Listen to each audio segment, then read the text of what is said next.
Hello, my name is Dovid B. Timeless. It's 4:20. Let's get high.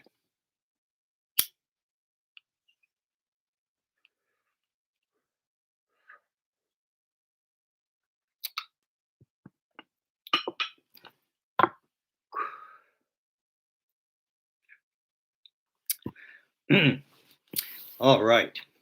So this week begins the week of Yesod. Yesod is a word meaning foundation, built from the word sod, which means secret, and it's depicted in the sex of the human being, male and female. It's called Yesod, secret.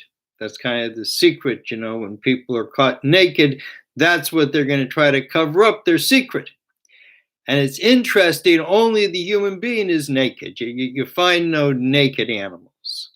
And it's interesting, there is one animal that is considered naked, and that's the serpent that came to Chava, which is in her name originally was Chaya, but once the snake got into her, because the snake is called Kaviyah, so once the snake got into her, then her name changed to Chava. And the snake was naked. But after that, there were no more naked animals. And it seems the reason it was naked, it could speak. And after it could speak, that's where all the trouble came in. So then God just made the human being to speak. That's how we're separate from the animals. And one might ask, that there are the tree of life, which is a prototype to everything in creation, is made out of 10. So the question is, why do we have 7 weeks? Why do we have 7 days in a week? Well, that's easy to answer because there's 365 days in a year.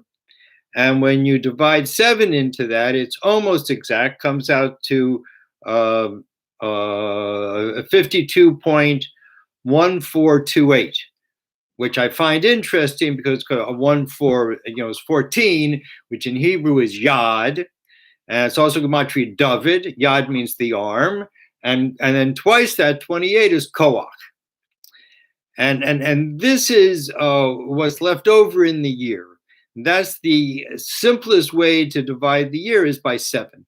And we see the 7 outer planets all have moons, and the 2 inner planets and the sun have no moons. And this is a sign that life is on the 7 outer planets. Plus that in Tohu, the previous world, which took place on Mars, was that the tree of life had a different configuration, and it looked like that of a snake, in the sense that it had a triangular head, and then after that, the other 7 lined up one behind the other, and so when it broke, the lower 7 broke, but the triangle of the head did not break. So that's why the 7 came down here to be fixed. So that's why we have 7 days of the week. And that's why these 7 are,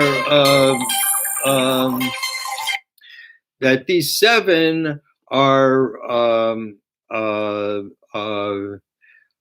called by a different name, which is Zera Anpin, little faces, and this comes to a conclusion with the 6. The first is like we're built in 2 and 3 triangles. The head's a triangle, like we saw in Tohu, but then the other 6, which lined up one behind another, that's where the animal was made. That's why animals only have sex from the back. Only the human being has sex face to face. Another difference with the human being and the animal. And someone might say, oh, there is some animal that, for sure, there's always going to be a few stragglers. Just like there's a certain amount of earth that grows, and there's a certain amount of plants that eat insects. and there's a certain amount of animals, again, a very few that actually have sex face to face. But generally, this is a you know uh, a human thing. But woman, because she was also built in the previous world, so she also can have sex from behind. Man can't do that. Anyways, I mean, man can be behind a woman. A woman can't be behind a man and have sex. I don't think. I don't know. Maybe, there's things I don't know. Anyways, so that's why we're built like in these three triangles, because then we're built on three like pillars instead of one. And that all the head's a triangle, and the arms and the torso is a triangle, the legs and the sex, and everything comes to conclusion in the sex, because the sexual energy is what happens just before we have expression. And if there wasn't any sexual energy, I'd just be standing, But it's the sexual energy that invigorates us, not just to have sex, but to have life. Because in a sense, I was thinking about this, that, every day is sort of really a sexual experience, because one wakes up and you're invigorated and you want to go out into life and see what you can find. And what are we looking for? We're looking for pleasure. That's what the human being looks for, because a life is pleasure. And sex is about pleasure. You're supposed to have sex. You're supposed to have pleasure in sex. And the greater the pleasure, the higher the soul gets spiritually, because, the soul is very connected to the body. Since the soul is carved out of a star and connects to the human being through a line of light. And even more than that, but the sperm is drawn down from the soul into the head of the man. And that's why, there's so much to talk about it, about sexuality. But just because, I was reading this article today about this transgender person. Well, now she had, I didn't know about this, but she had I guess what they call an upper surgery, like where men can have a lower surgery and just remove the male genitals and replace it with female genitals. A woman can't do that, as far as I know. But she can change so she has no breasts and she looks more like a man, which is fine. I mean, people can do whatever they want. Sex is a thing that in the previous world, it was undefined. We're here to define it. Everything else is defined, but sex is undefined. And we see that in the 7 commandments of that were given to all people, that one of the commandments are to make laws about sexuality. And what kind of laws? So, I mean, people could, if they all got together and said, we don't want to live with this kind of person, or people who do this kind of, I don't know. I mean, I kind of like states' rights, because then you go to another state, easy solution. And if people all want to live in one way, all right. I mean, who's to say yes or no? But the human being, I mean, there should be someone in the world where he can be free and, do what they want. And there is, and so, what is God then asking of us? That we should make laws about sexuality. Well, these are laws that are going to protect women and children, because those are the ones most vulnerable to be exploited sexually. And there needs to be laws, and every group of people need to decide, when is the time of consent? When is seduction, considered theft? If you get a woman, drunk and seduce her, I mean, did you, it's like, did you drug her and steal from her? And all these things have to be worked out, not so much in a court of law, but in just the general way that people in any place decide to live together. And there's no law something like everyone has to do this or everyone has to do that. I mean, I guess there are some laws like that. I mean, even in the 7 commandments, you're not allowed to worship idols. But even there, what one person calls an idol, another person doesn't. And God looks into the heart of the person and judges the persons by their intentions. So to everyone else, they could be doing a horrible thing. And to God, saying, I'm all right with this. So it's not up to us to judge, but it is up to us to make laws to protect citizens. So, so I wanted to mention this thing about, because not everyone, many people are having this thing about gender identity, whether it's obviously a male or a female, or, they're a mixture. And the way the Torah does it is very interesting. You see, the first letter of the Torah is an aleph. And the last letter of the Torah is a taf. And when you put them together, you get et. And et is used many times throughout the Torah, but doesn't have any meaning. And so it's explained in the Zohar that it says that God created et hashemayim ve'et haaretz, the heavens and the earth, and what's with the et? So God wants to be known and low. And God wants to take every opportunity to experience what we experience. So, we can know God, but God can also know us. God can know our intentions and this, but God doesn't really know, what it is to have sex. See? So God takes the aleph and the taf, the male and the female letters in the Torah, and puts them together and then creates the heavens and the earth.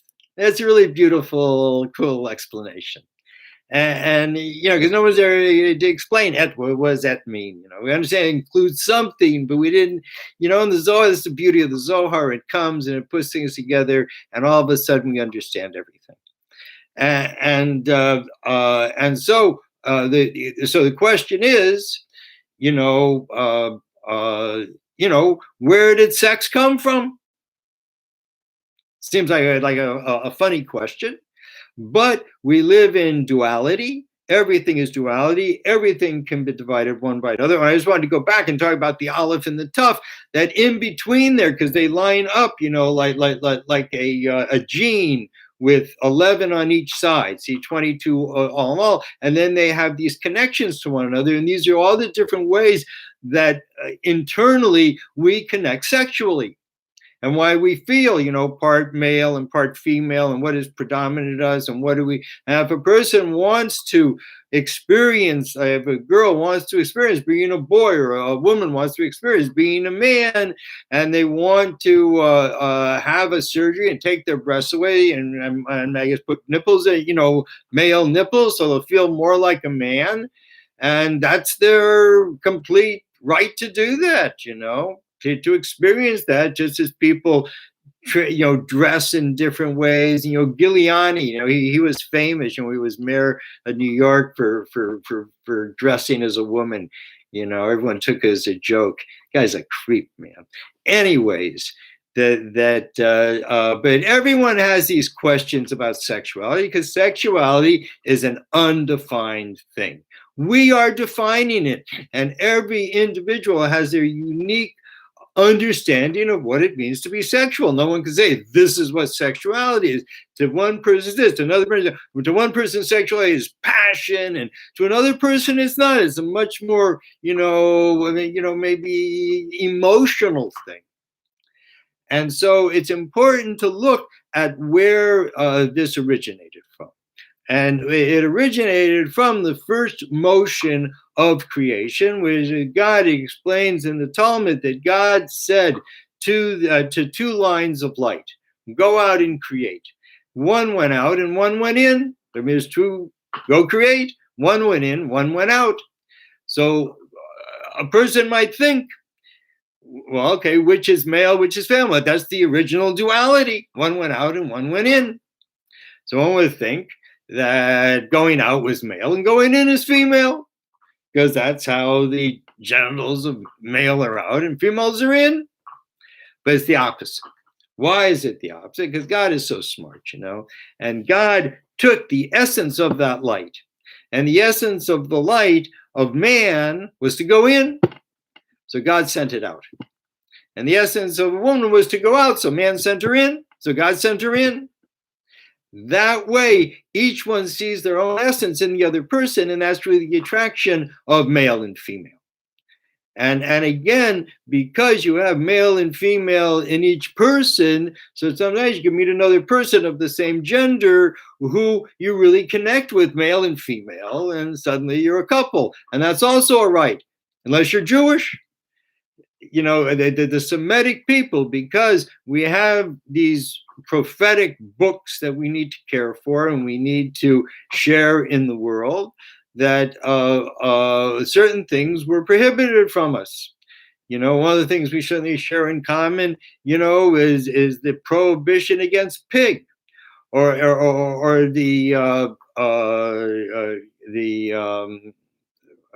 it's a commandment to both of us of circumcision. So there's many things that the Semitic people do because we are the holders of this prophecy. But for everyone else in the world, whatever they do is fine.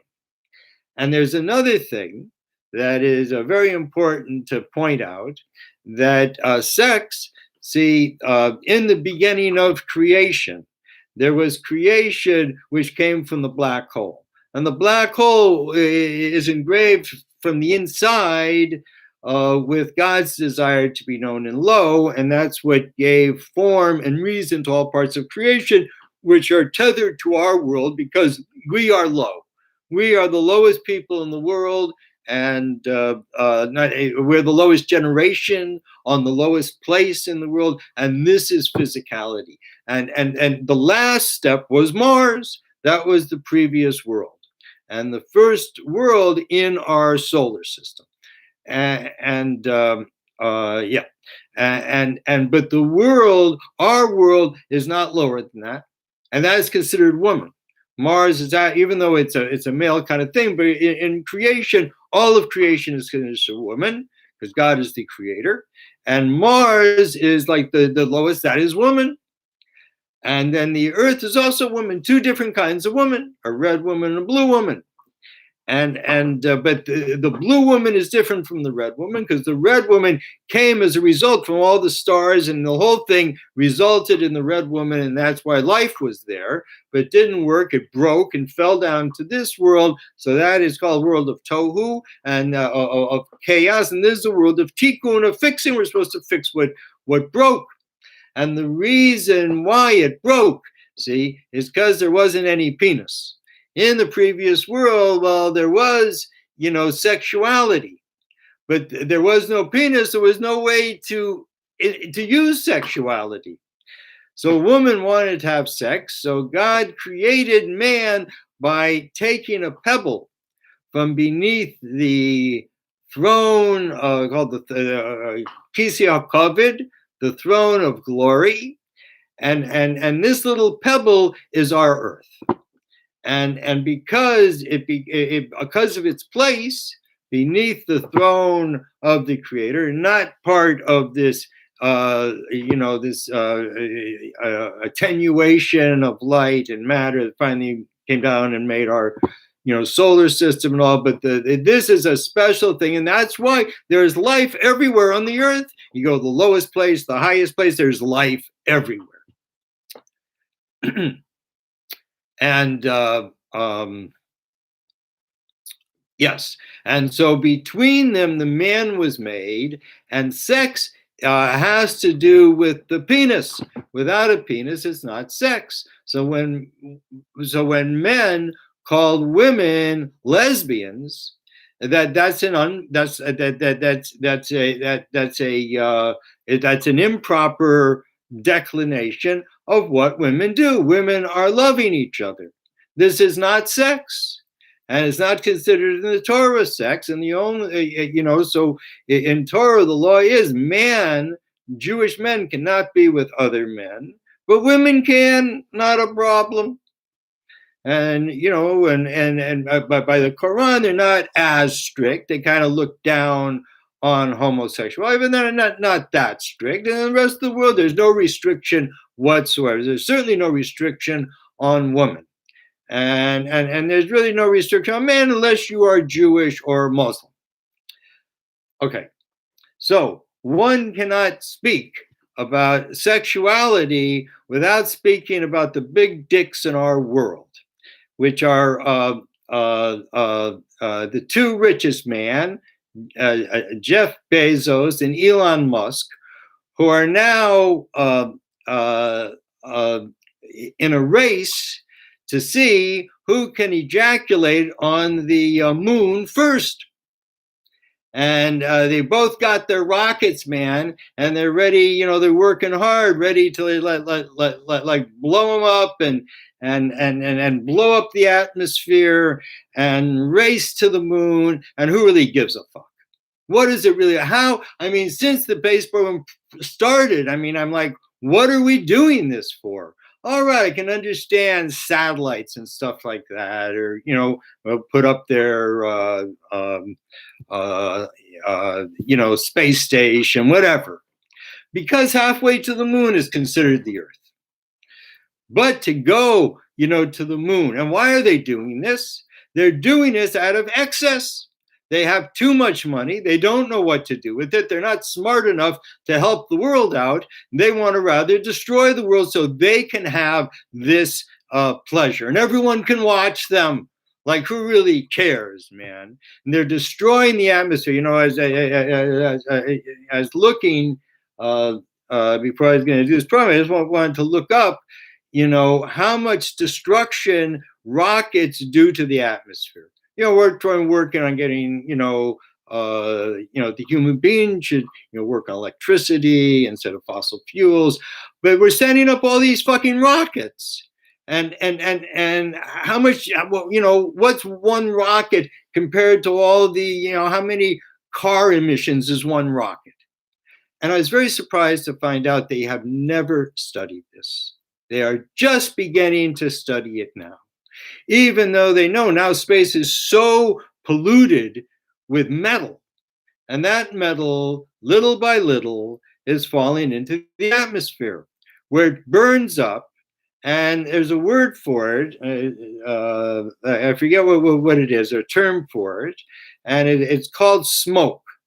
And it's a smoke that will, from like all this stuff, it makes like a smoke that will come down and eventually come low enough down that it'll reach the clouds and will be washed down to the earth in the rain, and will go into the plants and go into the water we drink and will poison us. And a lot of the very horrible diseases, that are happening, and we think that we can just use some technology to fix this shit. But no way, man. It's way, way far ahead of us. And people are dying from these like horrible diseases. And it's one of the curses mentioned in the Torah that in the end, the skies will become like lead. And they will sweat from the heavens. And that's what this is, man. It's this shit going into the, burning up into the atmosphere, condensing into water, and being like metal sweat. The metal is sweating onto the earth and is killing us. And these guys are doing it. They're just big dicks. They want to show everyone what they can do. And this whole thing is just a masturbation, into nowhere, taking, to make these rockets and to make this kind of stuff that can go through, this kind of heat shields and just really, gamma rays and who knows what kind of rays, hitting it. They have to take metal and they have to refine it over and over again in order to get it so refined it can do this, which makes huge amounts of what's the arsenic. Makes huge amounts of arsenic. Now that arsenic was contained, inert, but all of a sudden we let it go. We are doing so much harm to our planet. And why are these guys doing it? Because we have too much excess, and they're not smart enough to know, oh, maybe instead of going to the moon, maybe we should figure out how to put a toilet in every downtown city. Maybe we should learn how to really, help our populace so everyone is free to follow their own way and not they all work for, the big dicks so they can go up into outer space. This is fucking ridiculous. And they make these videos about space promising people aliens. There aren't any aliens. There is nothing. Physicality can never come alive without God making it alive. And this is obvious in the Torah that God made the first man, woman together, but had to blow life into them. Without that, it doesn't get alive without itself. And God does things logically. And we know that why God created creation is so that we would have, that God can have, God can be known in low. That's what God wants with us.